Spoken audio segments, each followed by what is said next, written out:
आप देख रहे हैं आहट एक अनहोनी की कश्यप के साथ। अगर आपने मेरी चैनल को अभी तक सब्सक्राइब नहीं किया है तो अब कर लें, साथ में बेल आइकन को भी ज़रूर दबाएं ताकि आपको मेरे वीडियोस का नोटिफिकेशंस पहले ही मिलता रहे। तो चलिए बढ़ते हैं हमारी आज की कहानी की ओर। आज मैं एक रिटायर्ड अफसर हूँ, लेकिन ये उस समय की बात है जब मैं सिर्फ 8 साल का था और उत्तर प्रदेश के एक छोटे से गांव में अपनी माता और भाई बहनों के साथ रहता था। गांव में उस समय गर्मियों का मौसम चल रहा था और उस समय कच्चे आमों की रखवाली करने की जिम्मेदारी मेरी थी, जो हमारे आम के पेड़ों से गिरते थे।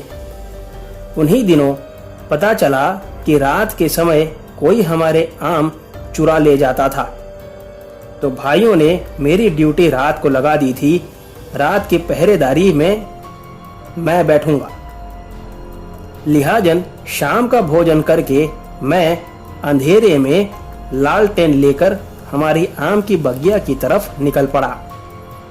बगिया में पहुंचकर वहीं एक पीपल के पेड़ के नीचे मैंने अपना बिस्तरा लगा दिया और काफी देर तक बैठकर निगरानी करता रहा।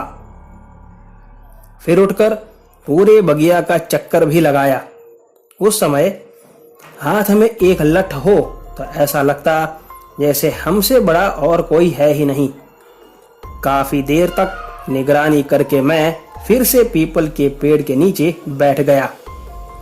काफी देर बैठे रहने के बाद भी कोई चहल पहल ना सुनाई देने पर मुझे लगा कि अब कोई आएगा नहीं, तो मैं अपने बिस्तर पर ही लेट गया।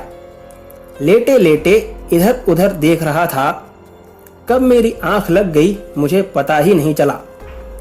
ए लड़के, उठ यहां से, किसी ने बड़े जोर से मुझे कहा। मेरी आंख खुल गई और देखा तो वहां कोई नहीं था।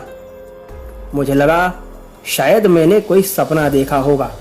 मैं फिर से सो गया। तभी अचानक फिर से बड़े जोर की आवाज आई, ए लड़के, चलो उठ यहां से, कहा ना एक बार। मैं तुरंत उठकर बैठ गया, लेकिन तब भी मुझे कोई दिखा नहीं। मैं उठकर फिर से बगिया का चक्कर लगाकर आया, लेकिन ना आम गिरे थे और ना ही कोई था वहां पर। मैं फिर से सो गया। अब की बार उस आदमी ने फिर से जोर से चिल्लाते हुए कहा, क्या कह रहा हूं तुझसे, तुझे सुनाई नहीं दे रहा? बालक समझकर अभी तक तुझे छोड़ रहा हूं तो तू मेरी बात को अनसुना कर रहा है। ऐसा कहकर उसने मेरे पांव में कुछ मारा। मैं फिर से भड़क कर जग गया और देखा तो फिर से वहां कोई नहीं था, लेकिन लालटेन की रोशनी में मैंने देखा तो मेरे पांव से खून निकल रहा था। मैं डर गया कि यहाँ कोई तो जरूर है जो नहीं चाहता कि मैं यहाँ सोऊं। मैं वहां से उठकर थोड़ा दूर जाकर के बैठ गया और फिर सब कुछ सामान्य ही हो गया।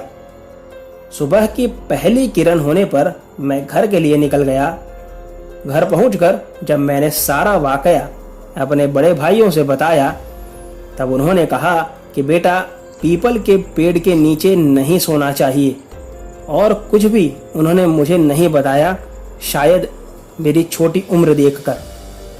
मैं आज भी सोचता हूँ कि अगर हिम्मत करके या बाल हठवश ही मैं वहाँ सोया रहता और नहीं उठता तो क्या होता। दोस्तों, तो ये थी योगेश जी की भेजी हुई कहानी। अगर आपको कहानी पसंद आई हो तो वीडियो को लाइक और चैनल को सब्सक्राइब जरूर करें। तो मिलते हैं अगली कहानी में। तब तक stay home, stay safe. Thank you.